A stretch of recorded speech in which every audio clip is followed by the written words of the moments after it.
He said, I have signed all the other actors, and they're all in the pilot, and you were not, and you will have to be in last position. I said, well, I'm not going to be very comfortable with that. Then he turned to the casting man, who was also in the office, and he said, sign him up, and don't pay him too much money. 3 episodes. 1 television landmark. And a piece of network history so uncomfortable that for decades, some stations simply refused to show it. This is the story of the Lost in Space episodes that made broadcast executives flinch, the ones quietly dropped from syndication packages, sealed away in studio vaults, or recut beyond recognition before anyone at home ever noticed something was missing. By 1965, CBS had bet big on Irwin Allen's vision of a family stranded among the stars. What audiences eventually saw each week was colorful, campy, and beloved. What almost nobody saw, and what many still haven't seen in its original form, is the version that came before the edits, the apologies, and the quiet decisions made in studio screening rooms. To understand why these episodes still make historians uneasy, you have to go back to the moment television first collided with its own conscience, back when a single scene could determine whether an entire regional market would even receive a broadcast at all. The first case begins with an episode titled Castles in Space, the 14th entry of the show's 3rd season. By this point, Lost in Space had drifted far from its survivalist roots into pure space fantasy, a world of ice princesses, frozen fortresses, and swashbuckling adventure.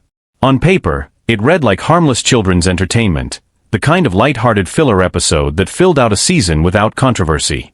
On screen, it became something else entirely. The episode's antagonist, a bounty hunter named Chavo, was played by character actor Alberto Monti in exaggerated makeup and costuming, speaking in a heavy accent and brandishing a weapon like an old Western outlaw. In one particularly cringe-inducing sequence, the character gets the family's robot drunk on tequila in order to extract information from it. It was the kind of ethnic caricature that, even by the loose standards of late 1960s network television, struck several regional station managers as excessive. When the episode aired, multiple major market affiliates quietly rearranged their schedules, replacing the broadcast with syndicated movies, sports reruns, or local news rather than transmit it into local living rooms. Viewer complaints piled up.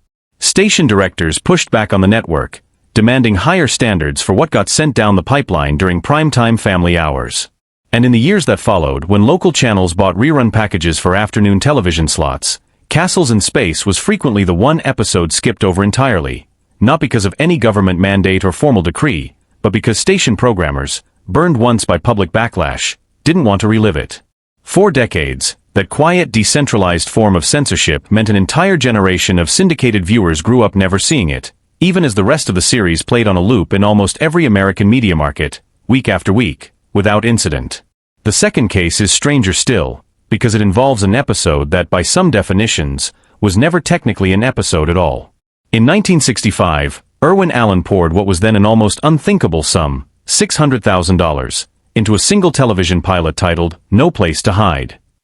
Adjusted for inflation, that figure represents millions of dollars spent on 49 minutes of unproven science fiction footage, an astronomical gamble for any network project of that era.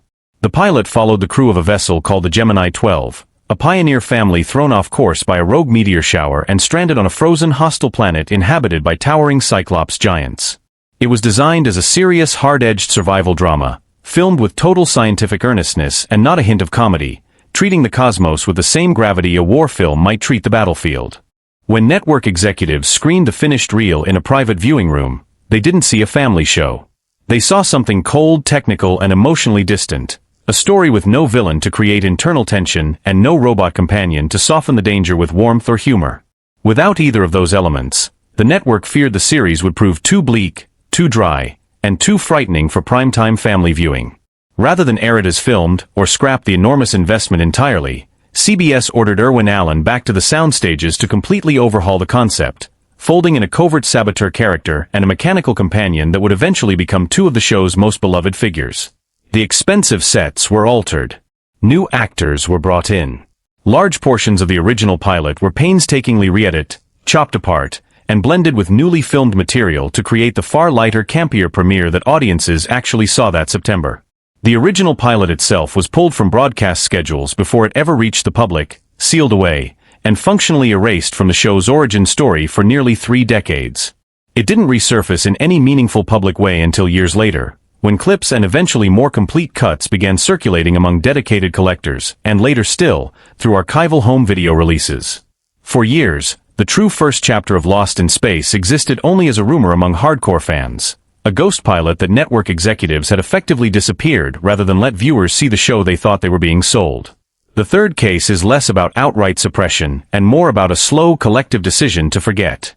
As the series progressed into its increasingly outlandish third season, one episode in particular became something of an embarrassment even to the people who made it, The Great Vegetable Rebellion. The plot centered on the Robinson family encountering a sentient tyrannical plant creature that attempts to turn young Will Robinson into a member of its garden. It featured Jonathan Harris in an enormous carrot costume and dialogue so far removed from the show's original survivalist premise that television historians frequently cite it as the exact moment Lost in Space fully abandoned any remaining pretense of hard science fiction storytelling. Guy Williams, who played the family's commander, reportedly found episodes like this one so far removed from the character-driven drama he had signed on for that it factored into his growing disillusionment with the direction of the series and his eventual retreat from acting altogether after the show's cancellation.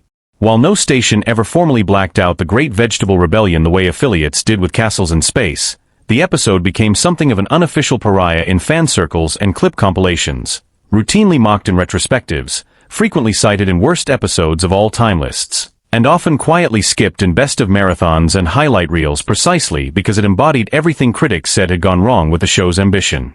In its own way, that represents a different kind of vanishing, not a network blackout enforced by station managers, but a slow erasure by embarrassment, repeated so often across decades of retrospectives and fan discourse that the episode became something closer to an open secret than a celebrated piece of the show's legacy. What connects all three of these stories isn't a single villain or a single boardroom decision. It's the same underlying tension that ran beneath the entire run of Lost in Space, a show constantly negotiating between creative ambition and public acceptability, between the vision its producer wanted to tell and the version television executives were willing to broadcast into millions of American homes. Castles in Space reveals how quickly cultural insensitivity could turn a family adventure into a target for regional censorship, executed not through any formal ban but through the quiet cumulative choices of station managers protecting their own communities from backlash. No Place to Hide shows how a network's fear of tone, of a story too bleak, too dry, too frightening for its target audience, could bury a six-figure investment for a generation, reshaping the entire creative direction of a series before it ever premiered to the public. And The Great Vegetable Rebellion shows something quieter but no less real, how an audience and an industry can, over time, silently agree to stop celebrating something, letting embarrassment do the cultural work that formal censorship never had to. None of these episodes are illegal to watch today. You can, with some searching, find all three in officially released box sets, streaming libraries, or archival restorations that have made their way to fans over the decades. But the instinct behind the original decisions to black out, bury, or quietly omit them tells us something enduring about how television polices itself, not always through official rulings handed down from regulators, but through the accumulated discomfort of programmers, critics, and audiences who decide, one broadcast slot at a time, what deserves a second airing and what gets left in the vault. More than half a century after the Robinson family first blasted off into the unknown, that instinct is still recognizable. Every streaming platform, every network standards department, every algorithm curating what gets surfaced and what gets buried is doing some version of what those affiliate managers did back in the late 1960s, deciding quietly and without much public explanation what audiences are and aren't allowed to see. There's a strange irony in a show about exploring the furthest reaches of space becoming, in its own small way, a case study in the limits closer to home, the limits of what a network would broadcast, what a studio would fund, and what a culture was willing to laugh at without consequence. The Robinson family faced Cyclops giants, ice princesses, and sentient vegetables across 3 seasons, but the real obstacles were sitting in screening rooms back on Earth, deciding what 49 minutes of unaired footage, or one uncomfortable ethnic caricature, meant for the future of the entire series. More than 50 years later, the Jupiter 2 is still remembered fondly, its lunchboxes and toy robots still fetching serious money among collectors chasing a piece of that era. But tucked inside that legacy are 3 uncomfortable footnotes, a blacked-out broadcast, a buried pilot, and an episode nobody quite wants to claim, each one a small, honest reminder that even the most beloved shows carry the fingerprints of the rooms where difficult decisions were made, far from the cameras, long before anyone at home ever pressed play.